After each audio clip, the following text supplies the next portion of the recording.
Hello guys, നമ്മുടെ ഒരു hospital വ്ളോഗാണ്. എൻ്റെ അമ്മക്ക് വീണ്ടും വയ്യാതായി. അങ്ങനെ ഞാനും മമ്മീനെ തൊട്ടപ്പുറത്തുള്ള ചേച്ചിയും കൂട്ടി ഹോസ്പിറ്റലിലേക്ക് ബ്ലഡ് ടെസ്റ്റ് ചെയ്യാൻ വേണ്ടി വന്നിക്കാണ്. എനിക്ക് പൊതുവേ ഈ സൂചി കുത്തുക എന്ന് പറഞ്ഞാൽ ഭയങ്കര പേടിയുള്ള കാര്യമാണ്. അതുകൊണ്ട് തന്നെ കുത്തിയപ്പ് പോലും മര്യാദക്ക് എടുത്തിട്ടില്ല.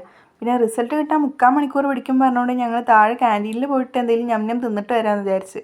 അങ്ങനെ ഞങ്ങൾ ചായയും ഉഴുന്നുവടയും പിന്നെ ഞാൻ ഈ ജ്യൂസൊക്കെ വാങ്ങിച്ച് കഴിക്കുകയാണ്. അങ്ങനെ തീറ്റയും കൂടി കഴിഞ്ഞപ്പോൾ തന്നെ റിസൾട്ട് കിട്ടി. അങ്ങനെ അതിട്ട് ഞങ്ങൾ നേരെ ഡോക്ടറെ കാണിക്കാൻ പോയി. അവിടെ എത്തിയപ്പോഴാണ് ഞങ്ങൾ വന്നതിനേക്കാൾ വലിയ തിരക്കാണ്. പിന്നെ ഞാൻ വീഡിയോ എടുക്കാൻ കണ്ട് കുറേ നേരം ഇമ്മ പിന്നെ നോക്കണ്.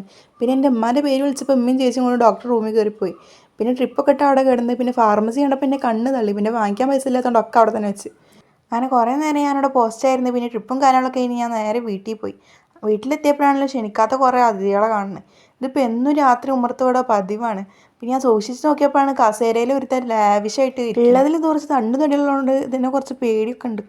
പിന്നെ ഞാൻ പോയി ചൂലൊക്കെ എടുത്തുകൊടുന്ന് ആക്കെ അടിച്ചു വാരി.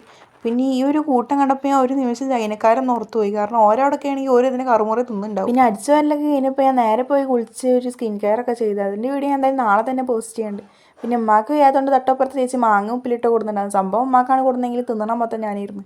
എനിക്ക് പൊതുവേ ഉപ്പിലിട്ട സാധനങ്ങളൊക്കെ ഭയങ്കര ഇഷ്ടമാണ്. പിന്നെ മാങ്ങ മാത്രം തിന്നുകൊണ്ടിരുന്ന സുർക്കൊക്കെ വിഷമാവ് വെച്ചിട്ട് അതും കുറച്ച് കൂടി. പിന്നെ ഞാൻ പോയി ചപ്പാത്തിയൊക്കെ ചുട്ട് അതും തിന്നു. 2 ചപ്പാത്തിക്കാണെങ്കിൽ അത്രയും കുറേ കറി എടുത്തുക്കണം. എനിക്ക് പൊതുവേ കുറേ കറി കൂട്ടി കഴിക്കാനാണ് ഇഷ്ടം. വീഡിയോ തുടങ്ങുമ്പോൾ ഹോസ്പിറ്റൽ വ്ളോഗ് എന്ന് പറഞ്ഞിട്ട് സ്റ്റാർട്ട് ചെയ്തെങ്കിലും അവസാനിക്കുമ്പോൾ തീറ്റ വ്ളോഗായോ എന്ന് ചെറിയൊരു ഡൗട്ടുണ്ട്.